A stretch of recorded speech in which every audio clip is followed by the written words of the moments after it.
next topic is 10 law related designations.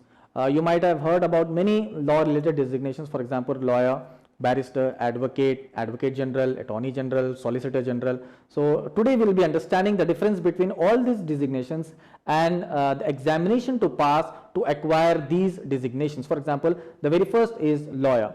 A law student becomes a lawyer as soon as he passes 3YDC, 3 years graduation course, law graduation course, and 5 years law graduation course. As soon as he passes, he becomes a lawyer, and he cannot represent in any honorable court because he is just a pass out. The second is barrister. If a law student, he passes his law graduation degree from England, then he is called a barrister. If you are passing your law degree from India, you are a lawyer. If you pass your law degree from England, you will be called as a barrister. The difference is only of a country. A from India, lawyer; from England is barrister. The third is advocate. When a lawyer becomes an advocate, when does he get the promotion? When does he get the higher rank? After registering in BCI, Bar Council of India. For registering in Bar Council of India, a lawyer, a pass out, a law graduate, he needs to write All India Bar Examination. After writing the examination, after passing out from All India Bar Examination, he needs to register in BCI, Bar Council of India. He needs to enroll himself, get the practicing certificate, license.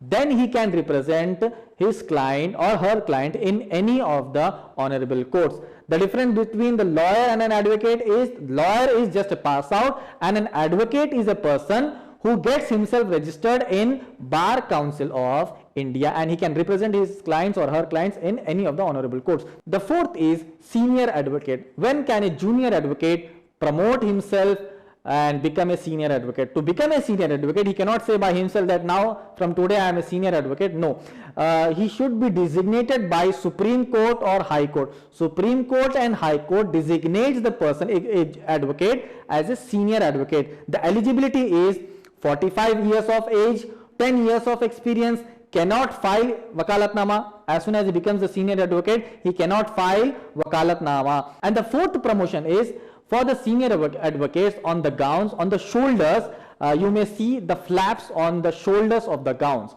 And if you visit High Court of Telangana State, many a times you have seen that senior advocates roaming around the High Court of Telangana. As soon as you see an advocate with a gown and flaps on his shoulders, you can identify him as a senior advocate. The fifth is advocate on record, AOR. Only an AOR can file petition and wakalatnama in Supreme Court. For Supreme Court, there are some rules and regulations for conditions to file any petition or any wakalatnama, because the time of the apex court, the Supreme Court, is very precious. So not to waste time and not to take all the petitions which are not useful, the Supreme Court has set up an eligibility to file and petition in Supreme Court of India. To file a petition in Supreme Court of India, an advocate must be an advocate on record, that is AOR. Now, how to become an AOR? The eligibility is an advocate has to pass AOR examination, that is laid down by Supreme Court of India. The second is 4 years practice in any court in anywhere in India and 1 year practice under any AOR.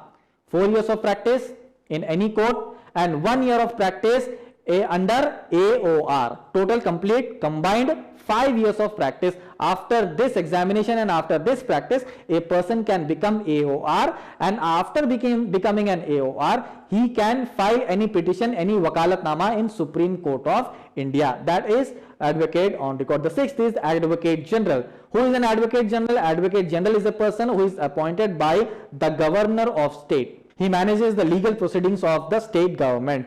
The second is represents the state government in any of the court. Advocate general is the one who manages the legal proceedings of state government in the honorable court. The third is he is also called as the first law officer of the state, advocate general. Legal advisor of the state government. Advocate general is the person who is the legal advisor to the state government. The seventh is attorney general. Attorney general is the one who represents central government in any of the courts. Attorney general is a person who represents central government in the honorable courts. He is called as the first law officer of the country.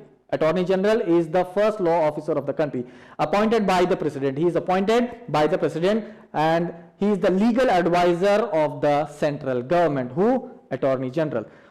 Eighth one is the Solicitor General. Solicitor General is the deputy of the Attorney General. He is the second law officer of the country, Solicitor General, and he is the deputy of Attorney General. Whatever works given by the Attorney General, the Solicitor General has to take down those works and take down all the proceedings in his absence or by his directions. The ninth is the Public Prosecutor. The Public Prosecutor is the person who represents the victim on behalf of the state government. For example, if a lady has filed an FIR against her husband, now the lady does not have to hire an advocate to represent her in the honorable court. The state appoints a PP on behalf of the victim, and that person is called as public prosecutor on the criminal side. Now 10th is the government pleader. On same thing on the civil side, government appoints the government pleader on the civil side. On the criminal side is PP, on the civil side is